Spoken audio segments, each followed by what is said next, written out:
नमस्कार, स्वागत है आपका आपकी खबर में। जी हाँ, आज की खबर में एक हम और विश्लेषण के साथ आपके सामने उपस्थित हुए हैं। आपको बताना चाहेंगे कि अभी हम सभी ये जानते हैं कि इजराइल और हमास की जो लड़ाई चल रही है, खासतौर फिलिस्तीन में, जिस प्रकार वो बड़ी भयावह है और कोई भी सभ्य समाज इस प्रकार के युद्ध को सपोर्ट नहीं करता है। लेकिन भारत के अंदर स्थिति बिल्कुल अलग है। जिस प्रकार हमास ने बर्बरता दिखाई, छोटे छोटे बच्चों को ओवन में जला करके, इजरायली बच्चों को, उनकी माँ को खाने को दिया, उसके बाद महिलाओं को अर्धनंग करके घुमाया और साथ ही 200 से अधिक लोगों को बंधक बनाकर उनके साथ जिस प्रकार की क्रूरता की, उस तरह पूरी दुनिया में उसकी भर्त्सना होनी चाहिए। फिलहाल वो अंतर्राष्ट्रीय मुद्दा है, लेकिन अगर हम भारत के संदर्भ में इसकी बात करते हैं तो केरला के मल्लापुरम में एक बड़ी घटना घटी और वह घटना ये थी कि आपने देखा होगा कि केरला के मल्लापुरम में खालिद मशाल, जो कि हमास का नेता है, वह वर्चुअली एक मीटिंग कर रहा था। उसमें लगभग 10,000 के लोग खड़े थे और वह उसको एड्रेस कर रहा था। ये बड़ी बात है कि हमास, जो कि आतंकी संगठन है, उसका एड्रेस मल्लापुरम में होता है। और केरला में ये कार्यक्रम ऑर्गेनाइज कौन कराता है, यह भी जानने का अधिकार आपको पूरा है। जमाते इस्लाम जो केरला की है, उसका एक यूथ ब्रिगेड है, solidarity youth movement. Solidarity youth movement के बच्चों ने या लड़कों ने यह काम किया और आतंकियों को फुल फ्लैश सपोर्ट दिया गया। ये दुर्भाग्य है भारत का कि भारत की एक केरला में जो कम्युनिस्ट की सरकार है, वह पूरी तरह से इस प्रकार की चीज़ों का समर्थन करती है। यहीं पर नहीं रुके, आपको बता दें कि जिस दिन मल्लापुरम कोच्चि में एक बम विस्फोट होता है और उसमें ईसाई समुदाय के लोग काफ़ी बुरी तरह हताहत होते हैं और 2 लोगों की मृत्यु होती है, उस घटना के बाद जब मुख्यमंत्री को अपने प्रदेश की चिंता होनी चाहिए, उन पीड़ितों की चिंता होनी चाहिए, तब वो फ़लस्तीन के समर्थन में दिल्ली में बैठकर धरना प्रदर्शन कर रहे थे। आपको बताएं कि जब दिल्ली के लोगों ने उनसे संपर्क किया तो पता लगा वो दिल्ली में आकर के हमास समर्थकों के साथ और फ़लस्तीन समर्थकों के साथ बैठे हुए हैं।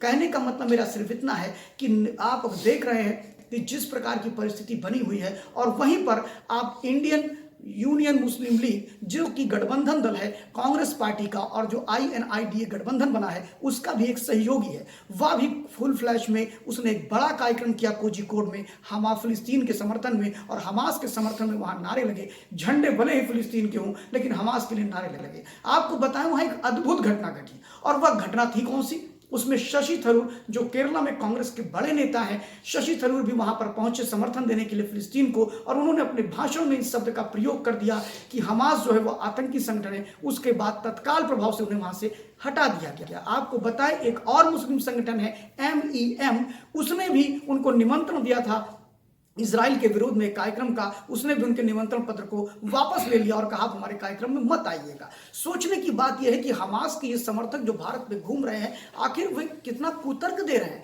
उनके कुतर्क की भी पराकाष्ठा है, और वो कुतर्क में ये कहते सुनाई पड़ते हैं कि भारत सरकार ने हमास को प्रतिबंधित संगठन नहीं करा है। सबसे बड़ी बात यह है कि हमास पर जो हमले हो रहे हैं, एक आतंकी संगठन पर हमले हो रहे हैं, उस पर पूरे भारत में हो हल्ला क्यों मच रहा है? सबसे बड़ी बात यह है कि जो विपक्षी गठबंधन मोदी से दो हाथ करने के लिए आतुर है, वह विपक्षी संगठन के लगभग कोई भी घटक हमास का विरोध नहीं कर रहे हैं। सारे के सारे या तो इजराइल पर हमलावर हैं और या फिर बिल्कुल मौन धारण कर रखा है। कहने की बात सिर्फ इतनी है कि आखिर हमास पर हमला करने वाले यहूदी हैं, इसलिए इस प्रकार का हंगामा हो रहा है। आप जानते होंगे कि कुछ दिन पहले ईरान में हिजाब को लेकर के लगभग 2000 महिला और पुरुषों को मार डाला गया, क्योंकि उन्होंने हिजाब नहीं पहना था। इसका एक मूवमेंट चला, उसको लेकर के भारत की सड़कों पर लोग नहीं उतरे। सबसे बड़ी बात यह, अगर आप सीरिया की बात करेंगे तो लगभग 2.5 लाख मुसलमानों को, यमनी हूती मुसलमानों को, यमन में जब हुआ तो यमन में हूती विद्रोही जो थे उनको, ईरान और यमन की जो युद्ध हुआ,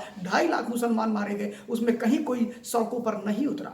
अगर हम बात करें ईरान, सीरिया, लीबिया में जो युद्ध हुए, उसमें भी लगभग 1.5 लाख लोग मारे गए, तब भी वो सड़क पर नहीं उतरे। कहने का मतलब यह है कि ये सेलेक्टिव राजनीति कैसे हो रही है। भारत के जो गठबंधन दल है, खासतौर पर जिसको INIDA गठबंधन बना है, उसके प्रमुख घटक दल, यानी प्रमुख घटक दल का मतलब ये मान सकते हैं कि केरला में 2 ही मुख्य दल हैं, एक कम्युनिस्ट पार्टी और दूसरी मुस्लिम लीग, और जमात इस्लाम वो सब उनके साथ हैं। SDPI जो कि PFI का फ्रंटल ऑर्गेनाइजेशन है और राजनीतिक संगठन है, ये सब मिलकर के हमास के लिए जिस प्रकार की नाकाबंदी कर रहे हैं, जिस प्रकार वातावरण बना रहे हैं, उसको लेकर के भी अभी तक राहुल गांधी और विपक्षी किसी भी नेता के मुंह से कुछ भी नहीं निकला है।